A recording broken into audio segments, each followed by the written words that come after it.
ಕ್ರೀಡಾಕೂಟದಲ್ಲಿ ಗೌರವವಂತೆಯಿಂದ ಮತ್ತು ಗೌರವ ವಂದನೆಯಿಂದ ನೆರವೇರಿಸಿಕೊಂಡವರು ಶ್ರೀ ಎಸ್.ಎಂ. ಲೋಕೇಶವರು 1988-89ರಲ್ಲಿ ಗಣರಾಜ್ಯೋತ್ಸವ ಪರೇಡ್ನಲ್ಲಿ ದೆಹಲಿಯನ್ನು ಪ್ರತಿನಿಧಿಸುವಂತಹ ಎನ್ಸಿಸಿಯಲ್ಲಿ ದೆಹಲಿಯ ಪರೇಡ್ನಲ್ಲಿ ಭಾಗವಹಿಸಿದಂತಹ ಕೀರ್ತಿ ಶ್ರೀ ಎಸ್.ಎಂ. ಲೋಕೇಶ್ ಅವರಿಗೆ ಸಲ್ತಾ ಇದೆ. ಅವರ ನೇತೃತ್ವದಲ್ಲಿ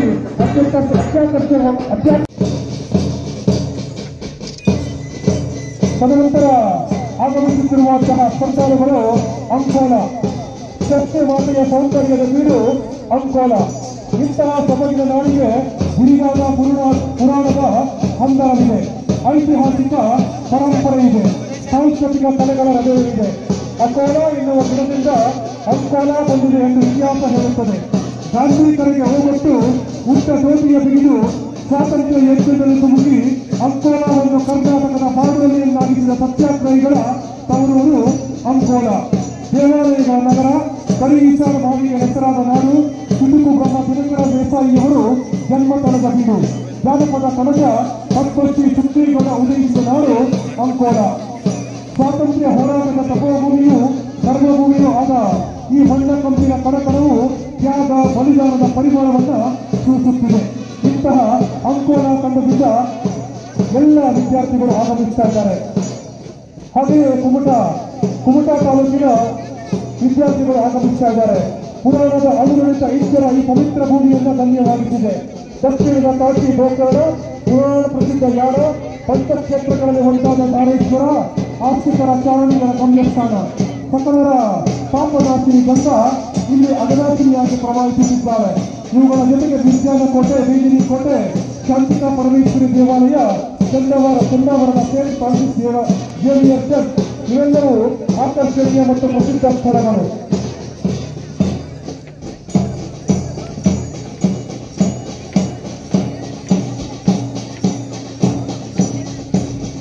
ಹಾಗೆಯೇ ತದನಂತರ ಭಕ್ತಗಳ ತಂಡ ಇದೆ.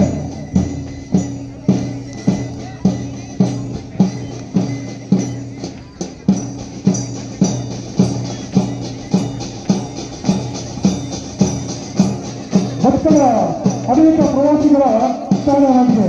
ಭಕ್ತರಿಂದ ಆಗಮಿಸುವಂತಹ ತಂಡಗಳು ಅತ್ಯಂತ ಶಿಸ್ತರಿಂದ ಈ ಪುನಸಂಚಾರದಲ್ಲಿ ಪಾಲ್ಗೊಂಡು ಮುಂದೆ ಸಾಗ್ತಾ ಇದೆ. ಅತಿಥಿಯ ತಂಡ ಹೊನ್ನಾವರ ಈಗ ಅತ್ಯಂತ ಪ್ರಸಿದ್ಧವಾದ ಪ್ರವಾಸಿಗರ ಕೇಂದ್ರ ಸ್ಥಳವಾಗ್ತಾ ಇದೆ. ರಾಣಿ ಚೆನ್ನಬೈರಾದೇವಿ 54 ವರ್ಷವನ್ನು ಆಳಿದಂತಹ ಪ್ರಮುಖ ನಗರ ಹೊನ್ನಾವರ ಪ್ರಸಿದ್ಧವಾದ ಪ್ರವಾಸಿಗರ ಕೇಂದ್ರ ಸ್ಥಳವಾಗ್ತಾ ಇದೆ. ರಾಣಿ ಚೆನ್ನಬೈರಾದೇವಿ 54 ವರ್ಷವನ್ನು ಆಳಿದಂತಹ ಪ್ರಮುಖ ನಗರ ಹೊನ್ನಾವರ.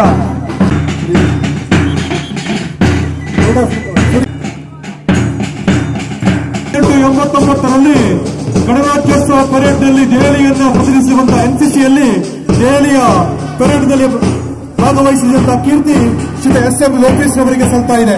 ಅವರ ನೇತೃತ್ವದಲ್ಲಿ ಅತ್ಯಾಕರ್ಷಕವಾಗಿ ಪಥಸಂಚಲನವನ್ನು ನೆರವೇರಿದೆ.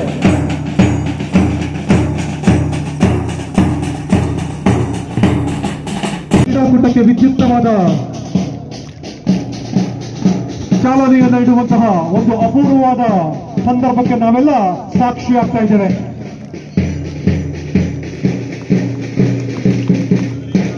ಅವರ ಜೊತೆಯಲ್ಲಿ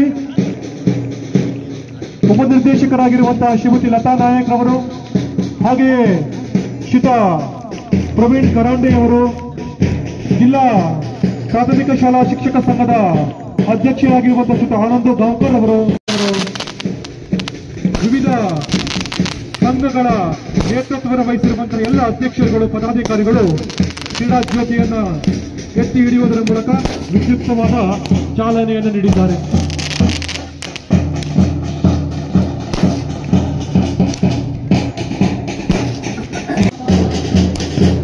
ಹಾರಿ ಬಿಡುವುದರ ಮೂಲಕ ಶಾಂತಿಯ ಸಂಕೇತವಾಗಿರುವಂತಹ ಪಾರಿವಾಳವನ್ನ ಹಾರಿ ಬಿಡುವುದರ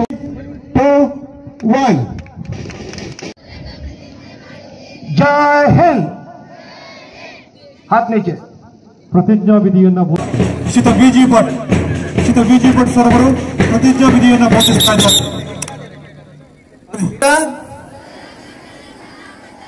14 ವಯೋಮಿತಿಯ ವಿದ್ಯಾರ್ಥಿಗಳ ಇಲಾಖಾ ಕ್ರೀಡಾಕೂಟದಲ್ಲಿ ಭಾಗವಹಿಸುತ್ತಿರುವ ನಾನು ಕ್ರೀಡೆಯ ನೀತಿ ನಿಯಮಾವಳಿಗಳಿಗೆ ಅನುಗುಣವಾಗಿ ನಿರ್ಣಾಯಕರು ನೀಡಿದ ತೀರ್ಪಿಗೆ ಬದ್ಧನಾಗಿ ಕ್ರೀಡಾ ಸ್ಫೂರ್ತಿಯಿಂದ ಪಾಲ್ಗೊಂಡು ಅತ್ಯಂತ ಹಿರಿಮೆಯನ್ನ ಅತ್ಯಂತ ಯಶಸ್ಸನ್ನು ತಂದುಕೊಟ್ಟಿದೆ. ಎಲ್ಲ ವಿದ್ಯಾರ್ಥಿಗಳಿಗೆ ತುಂಬ ಹೃದಯದ ಅಭಿನಂದನೆಗಳು.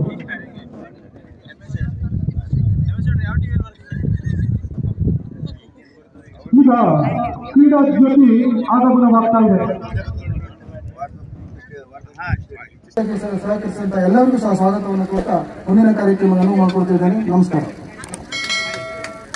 अजं निर्विकल्पं निराकारमेकं निरानन्दमानन्दमद्वैतपूर्णं परं निर्गुणं निर्विशेषं निरीहं परब्रह्मरूपं गणेशं भजेम परब्रह्मरूपं गणेशं भजेम।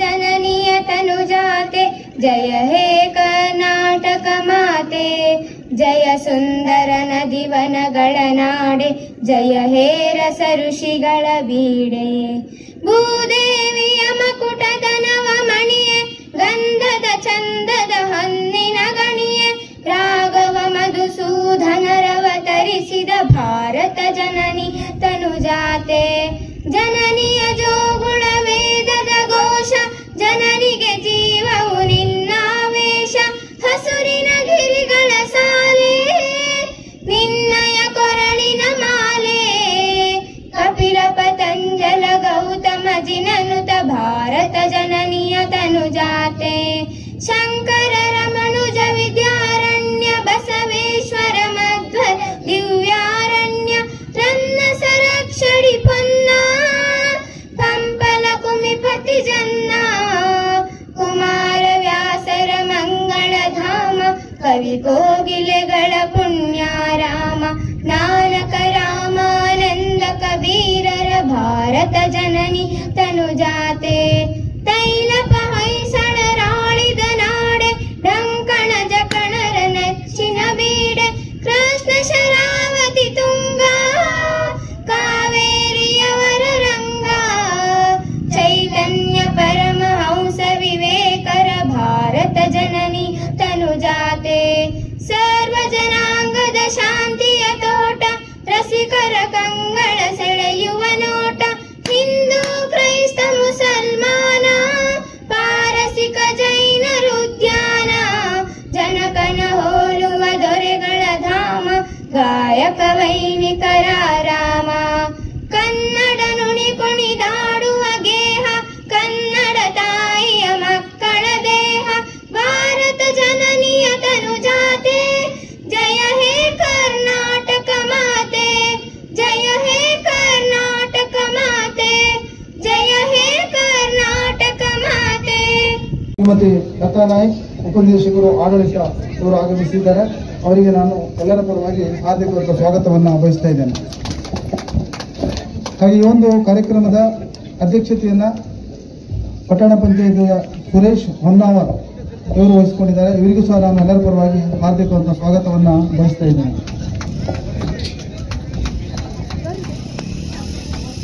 ಹಾಗೆ ಇವತ್ತಿನ ಒಂದು ಕಾರ್ಯಕ್ರಮದಲ್ಲಿ ಉಪಸ್ಥಿತರಾದಂತಹ ಎನ್ಆರ್ಐ ಉಪನಿರ್ದೇಶಕರು ಅಭಿವೃದ್ಧಿ ಹಾಗೂ ತಾಲೂಕಾ ಪಂಚಾಯತ್ ಆಡಳಿತಾಧಿಕಾರಿಗಳು ಹೊನ್ನಾವರ ಎನ್ಆರ್ಐಗಳು ಸಹ ಆಗಮಿಸಿದ್ದಾರೆ. ಅವರಿಗೂ ಸಹ ನಾನು ಎಲ್ಲರ ಪರವಾಗಿ ಹಾರ್ದಿಕವಾದ ಸ್ವಾಗತವನ್ನು ಬಯಸ್ತಾ ಇದ್ದೇನೆ. ಹಾಗೆ ಮುಖ್ಯ ಅತಿಥಿಗಳಾಗಿ ತಾಲೂಕಿನಿಂದ ಆಗಮಿಸಿರುವಂತಹ ಎಲ್ಲ ದೈಹಿಕ ಶಿಕ್ಷಣ ಶಿಕ್ಷಕರುಗಳಿಗೆ ಹಾಗೆ ಕ್ರೀಡಾಪಟುಗಳಿಗೆ ಮತ್ತು ಈ ಸಂಸ್ಥೆಯ ಆಡಳಿತ ಮಂಡಳಿಯ ಸದಸ್ಯರುಗಳಿಗೆ, ಅಧ್ಯಕ್ಷರುಗಳಿಗೆ ಮತ್ತು ಪ್ರಾಚಾರ್ಯರಿಗೆ ತುಂಬು ಹೃದಯದ ಸ್ವಾಗತವನ್ನು ಬಯಸ್ತಾ, ತಾಲೂಕಿನ ಮತ್ತು ಜಿಲ್ಲೆಯ ವಿವಿಧ ಸಂಘಗಳ ಎಲ್ಲ ಪದಾಧಿಕಾರಿಗಳಿಗೆ ಮತ್ತು ಸರ್ವ ಸದಸ್ಯರಿಗೆ ಅತ್ಯಂತ ಪ್ರೀತಿಯಿಂದ, ಗೌರವದಿಂದ ಈ ಕಾರ್ಯಕ್ರಮಕ್ಕೆ ಸ್ವಾಗತಿಸ್ತಾ, ಎಲ್ಲ ದೈಹಿಕ ಶಿಕ್ಷಣ ಶಿಕ್ಷಕರುಗಳಿಗೆ ಮತ್ತು ನಿರ್ಣಾಯಕರುಗಳಿಗೆ ಇನ್ನೊಮ್ಮೆ ಆತ್ಮೀಯವಾಗಿ ಸ್ವಾಗತಿಸ್ತಾ, ಪತ್ರಿಕಾ ಮಾಧ್ಯಮದ, ದೃಶ್ಯ ಮಾಧ್ಯಮದ ಎಲ್ಲ ವರದಿಗಾರ ಸ್ನೇಹಿತರಿಗೆ ಇನ್ನೊಮ್ಮೆ ಸ್ವಾಗತಿಸ್ತಾ, ಈಗ ಸಭಾ ಕಾರ್ಯಕ್ರಮದ ಉದ್ಘಾಟನೆಯನ್ನ ನೆರವೇರಿಸುವಂತಹ ಸಮಯ.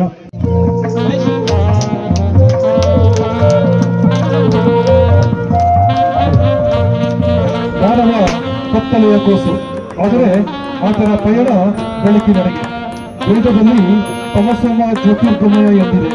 ಗ್ರೀಕರ ಇತಿಹಾಸದಲ್ಲಿ ಪ್ರಮೋತಿಸಲು ದೇವಲೋಕದಿಂದ ಬೆಳಕನ್ನ ಭೂಮಿಗೆ ತಂದನೆಂದು ಹೇಳಲಾಗಿದೆ. ಅಂತಹ ಬೆಳಕನ್ನ ಹಚ್ಚುವುದರ ಮೂಲಕ ಇವತ್ತಿನ ಈ ಕಾರ್ಯಕ್ರಮದ ಸಭಾ ಕಾರ್ಯಕ್ರಮ ವಿದ್ಯುಕ್ತವಾದ ಚಾಲನೆ ದೊರಕಿದೆ. ಯಹೂದಿಯವರು ಕೂಡ ಬೆಳಕೆ ಸೃಷ್ಟಿಯ ಮೂಲ ಎಂದು ನಂಬುತ್ತಾರೆ. ಅಂತಹ ಬೆಳಕನ್ನ ಬೆಳಗುವುದರ ಮೂಲಕ ಇವತ್ತಿನ ಸಭಾ ಕಾರ್ಯಕ್ರಮ ವಿದ್ಯುಕ್ತವಾದ ಚಾಲನೆ ದೊರಕಿದೆ.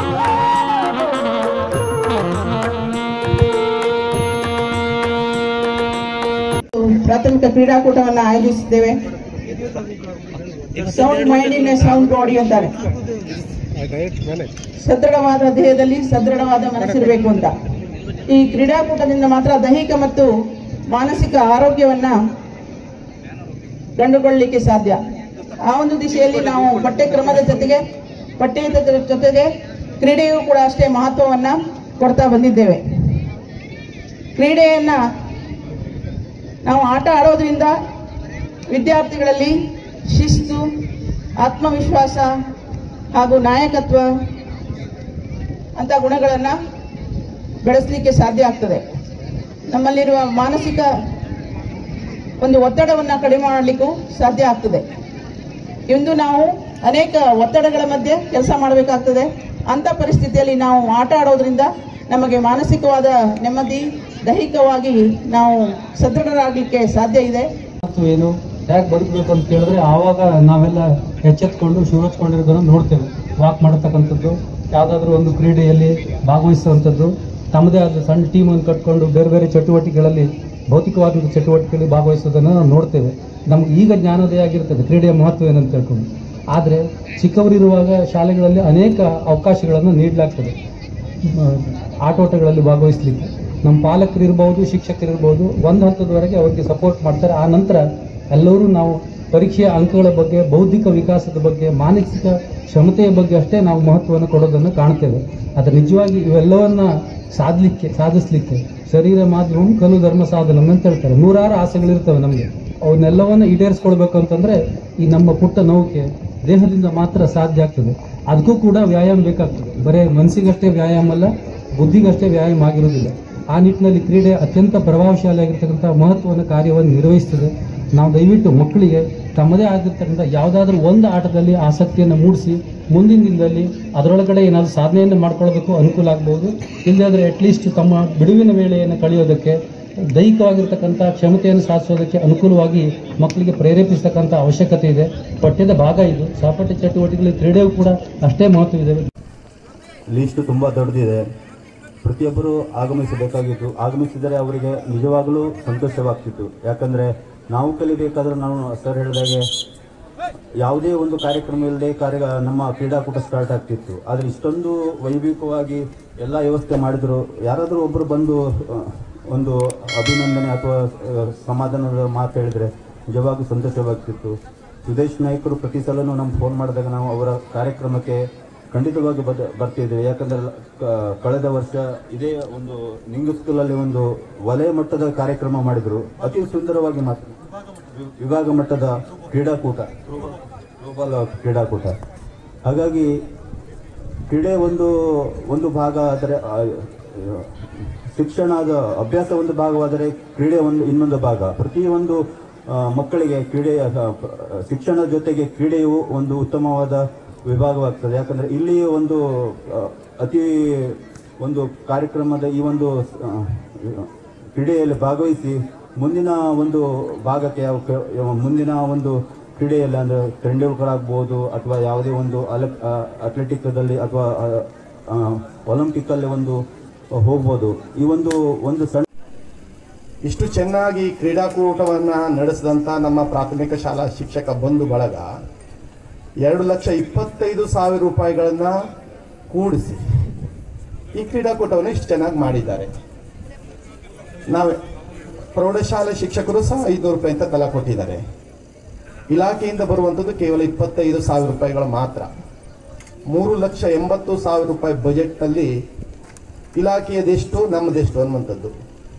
ಕೇವಲ ಕ್ರೀಡಾಕೂಟಕ್ಕೆ ಮಾತ್ರವಲ್ಲ, ಕ್ಲಸ್ಟರ್ ಮಟ್ಟದ ಪ್ರತಿಭಾಕಾರಿಯಿಂದ ವಲಯ ಮಟ್ಟದ ಕ್ರೀಡಾಕೂಟದಿಂದ ಹಿಡಿದು ಜಿಲ್ಲಾ ಮಟ್ಟದವರೆಗೆ ಮತ್ತು ವಿಭಾಗ ಮಟ್ಟದ ಕ್ರೀಡಾಕೂಟವು ಯಾವ ತಾಲೂಕಿಗೆ ಅನ್ವಯವಾಗ್ತವೆ ಅವರೂ ಸಹ ಅದಕ್ಕೂ ಪಾಲ್ದಾರಾಗಿ, ನಾನು ನೋಡಿದ ಹಾಗೆ ಇಷ್ಟು ವರ್ಷಗಳ ಕಾಲ ಶಿಕ್ಷಕರು ಇದರಲ್ಲಿ ತಮ್ಮ ಹಣವನ್ನು ವಿನಿಯೋಗಿಸಿ ಇಲಾಖೆಗೆ ಗೌರವ ಕೊಡುವ ದೃಷ್ಟಿಯಿಂದ, ಇಲಾಖೆಯ ಕೆಲಸಗಳೆಲ್ಲವೂ ಸುಗಮವಾಗಿದ್ದ ದೃಷ್ಟಿಯಿಂದ ಈ ಕಾರ್ಯಕ್ರಮ ಇಷ್ಟು ಯಶಸ್ವಿಯಾಗಿ ಮಾಡಿಕೊಡ್ತಾ ಇದ್ದಾರೆ. ನಾವಿಷ್ಟು ಯಶಸ್ವಿಯಾಗಿ ಸುಂದರವಾಗಿ ಮಾಡಿಕೊಡ್ಲಿಕ್ಕೆ ಕಾರಣ ಏನು ಕೇಳಿದ್ರೆ, ನಮ್ಮನ್ನು ಆಳುವಂಥ ಜನರು ಇಲ್ಲಿ ಬರ್ತಾರೆ, ಅವರು ಖುಷಿ ಪಡಬೇಕು, ಅವರಿಗೂ ನಮ್ಮ ಬಗ್ಗೆ ಒಳ್ಳೆಯ ಭಾವನೆಗಳು ಇರಬೇಕು ಅನ್ನುವಂಥದ್ದು. ಯಾರೂ ತಪ್ಪು ತಿಳಿಬೇಡಿ, ಇಷ್ಟು ಜನ ಅತಿಥಿ ಮಹೋದಯರಿದ್ದಾರೆ. ಇಂಥ ಒಂದು ಕಾರ್ಯಕ್ರಮಕ್ಕೆ ಒಬ್ಬರಾದರೂ ಬರಬೇಕಾಗಿತ್ತು. ನಮಗೆ ತುಂಬ ನೋವು, ಇದು ಸರಿಯಲ್ಲ. ಇದು ಮಾಧ್ಯಮದವರು ಇದನ್ನು ದಯವಿಟ್ಟು ನೀವು ಹೇಳಬೇಕು, ನಾವು ಹೇಳುವುದಲ್ಲ. ನಾವು ಹೇಳಿದ್ರೆ ಅವ್ರಿಗೆ ಬೇಸರ ಆಗ್ತದೆ. ಯಾಕೆ ಹೇಳಿದ್ರೆ ಇಂಥ ಕಾರ್ಯಕ್ರಮಕ್ಕೆ ನಿಮ್ಮ ಸಲುವಾಗಿ ನಾವು ಮಾಡಿದ್ದು, ನೀವೇ ಬರದೇ ಇದ್ರೆ ನಾವು ಇದನ್ನು ಸಿಂಪಲ್ ಆಗಿ ಮಾಡ್ಬೋದು. ಇಷ್ಟೆಲ್ಲ ದುಡ್ಡು ಖರ್ಚು ಮಾಡಬೇಕಾಗಿಲ್ಲ. ಬಹಳ ವರ್ಷಗಳ ಹಿಂದೆ ನಾವೆಲ್ಲ ಕಲಿಯುವ ಒಂದು ಕ್ರೀಡೆಯಲ್ಲಿ ಭಾಗವಹಿಸುವಂಥದ್ದು, ತಮ್ಮದೇ ಆದ ಸಣ್ಣ ಟೀಮನ್ನು ಕಟ್ಕೊಂಡು ಬೇರೆ ಬೇರೆ ಚಟುವಟಿಕೆಗಳಲ್ಲಿ, ಭೌತಿಕವಾದ ಚಟುವಟಿಕೆಯಲ್ಲಿ ಭಾಗವಹಿಸೋದನ್ನು ನಾವು ನೋಡ್ತೇವೆ. ನಮ್ಗೆ ಈಗ ಜ್ಞಾನೋದಯ ಆಗಿರ್ತದೆ ಕ್ರೀಡೆಯ ಮಹತ್ವ ಏನಂತ ಹೇಳ್ಕೊಂಡು. ಆದರೆ ಚಿಕ್ಕವರಿರುವಾಗ ಶಾಲೆಗಳಲ್ಲಿ ಅನೇಕ ಅವಕಾಶಗಳನ್ನು ನೀಡಲಾಗ್ತದೆ ಆಟೋಟಗಳಲ್ಲಿ ಭಾಗವಹಿಸಲಿಕ್ಕೆ. ನಮ್ಮ ಪಾಲಕರಿರ್ಬೋದು, ಶಿಕ್ಷಕರಿರ್ಬೋದು, ಒಂದು ಹಂತದವರೆಗೆ ಅವರಿಗೆ ಸಪೋರ್ಟ್ ಮಾಡ್ತಾರೆ. ಆ ನಂತರ ಎಲ್ಲರೂ ನಾವು ಪರೀಕ್ಷೆಯ ಅಂಕಗಳ ಬಗ್ಗೆ, ಬೌದ್ಧಿಕ ವಿಕಾಸದ ಬಗ್ಗೆ, ಮಾನಸಿಕ ಕ್ಷಮತೆಯ ಬಗ್ಗೆ ಅಷ್ಟೇ ನಾವು ಮಹತ್ವವನ್ನು ಕೊಡೋದನ್ನು ಕಾಣ್ತೇವೆ. ಆದರೆ ನಿಜವಾಗಿ ಇವೆಲ್ಲವನ್ನ ಸಾಧಿಸಲಿಕ್ಕೆ ಶರೀರ ಮಾಧ್ಯಮ ಕಲು ಧರ್ಮ ಸಾಧನ ಅಂತ ಹೇಳ್ತಾರೆ. ನೂರಾರು ಆಸೆಗಳಿರ್ತವೆ ನಮಗೆ. ಅವನ್ನೆಲ್ಲವನ್ನು ಈಡೇರಿಸ್ಕೊಳ್ಬೇಕು ಅಂತಂದರೆ ಈ ನಮ್ಮ ಪುಟ್ಟ ನೌಕೆ ದೇಹದಿಂದ ಮಾತ್ರ ಸಾಧ್ಯ ಆಗ್ತದೆ. ಅದಕ್ಕೂ ಕೂಡ ವ್ಯಾಯಾಮ ಬೇಕಾಗ್ತದೆ. ಬರೀ ಮನಸ್ಸಿಗಷ್ಟೇ ವ್ಯಾಯಾಮ ಅಲ್ಲ, ಬುದ್ಧಿಗಷ್ಟೇ ವ್ಯಾಯಾಮ ಆಗಿರುವುದಿಲ್ಲ. ಆ ನಿಟ್ಟಿನಲ್ಲಿ ಕ್ರೀಡೆ ಅತ್ಯಂತ ಪ್ರಭಾವಶಾಲಿಯಾಗಿರ್ತಕ್ಕಂಥ ಮಹತ್ವದ ಕಾರ್ಯವನ್ನು ನಿರ್ವಹಿಸ್ತದೆ. ನಾವು ದಯವಿಟ್ಟು ಮಕ್ಕಳಿಗೆ ತಮ್ಮದೇ ಆಗಿರ್ತಕ್ಕಂಥ ಯಾವುದಾದ್ರೂ ಒಂದು ಆಟದಲ್ಲಿ ಆಸಕ್ತಿಯನ್ನು ಮೂಡಿಸಿ ಮುಂದಿನ ದಿನದಲ್ಲಿ ಅದರೊಳಗಡೆ ಏನಾದರೂ ಸಾಧನೆಯನ್ನು ಮಾಡ್ಕೊಳ್ಬೇಕು, ಅನುಕೂಲ ಆಗಬಹುದು. ಇಲ್ಲದ್ರೆ ಅಟ್ಲೀಸ್ಟ್ ಪ್ರಾಥಮಿಕ ಕ್ರೀಡಾಕೂಟವನ್ನು ಆಯೋಜಿಸಿದ್ದೇವೆ. Sound mind in a sound body ಅಂತಾರೆ. ಸದೃಢವಾದ ದೇಹದಲ್ಲಿ ಸದೃಢವಾದ ಮನಸ್ಸಿರಬೇಕು ಅಂತ. ಈ ಕ್ರೀಡಾಕೂಟದಿಂದ ಮಾತ್ರ ದೈಹಿಕ ಮತ್ತು ಮಾನಸಿಕ ಆರೋಗ್ಯವನ್ನ ಕಂಡುಕೊಳ್ಳಲಿಕ್ಕೆ ಸಾಧ್ಯ. ಆ ಒಂದು ದಿಶೆಯಲ್ಲಿ ನಾವು ಪಠ್ಯಕ್ರಮದ ಜೊತೆಗೆ ಕ್ರೀಡೆಯೂ ಕೂಡ ಅಷ್ಟೇ ಮಹತ್ವವನ್ನ ಕೊಡ್ತಾ ಬಂದಿದ್ದೇವೆ. ಕ್ರೀಡೆಯನ್ನ ನಾವು ಆಟ ಆಡೋದ್ರಿಂದ ವಿದ್ಯಾರ್ಥಿಗಳಲ್ಲಿ ಶಿಸ್ತು, ಆತ್ಮವಿಶ್ವಾಸ ಹಾಗೂ ನಾಯಕತ್ವ ಅಂತ ಗುಣಗಳನ್ನು ಬೆಳೆಸಲಿಕ್ಕೆ ಸಾಧ್ಯ ಆಗ್ತದೆ. ನಮ್ಮಲ್ಲಿರುವ ಮಾನಸಿಕ ಒಂದು ಒತ್ತಡವನ್ನು ಕಡಿಮೆ ಮಾಡಲಿಕ್ಕೂ ಸಾಧ್ಯ ಆಗ್ತದೆ. ಇಂದು ನಾವು ಅನೇಕ ಒತ್ತಡಗಳ ಮಧ್ಯೆ ಕೆಲಸ ಮಾಡಬೇಕಾಗ್ತದೆ. ಅಂಥ ಪರಿಸ್ಥಿತಿಯಲ್ಲಿ ನಾವು ಆಟ ಆಡೋದ್ರಿಂದ ನಮಗೆ ಮಾನಸಿಕವಾದ ನೆಮ್ಮದಿ, ದೈಹಿಕವಾಗಿ ನಾವು ಸದೃಢರಾಗಲಿಕ್ಕೆ ಸಾಧ್ಯ ಇದೆ.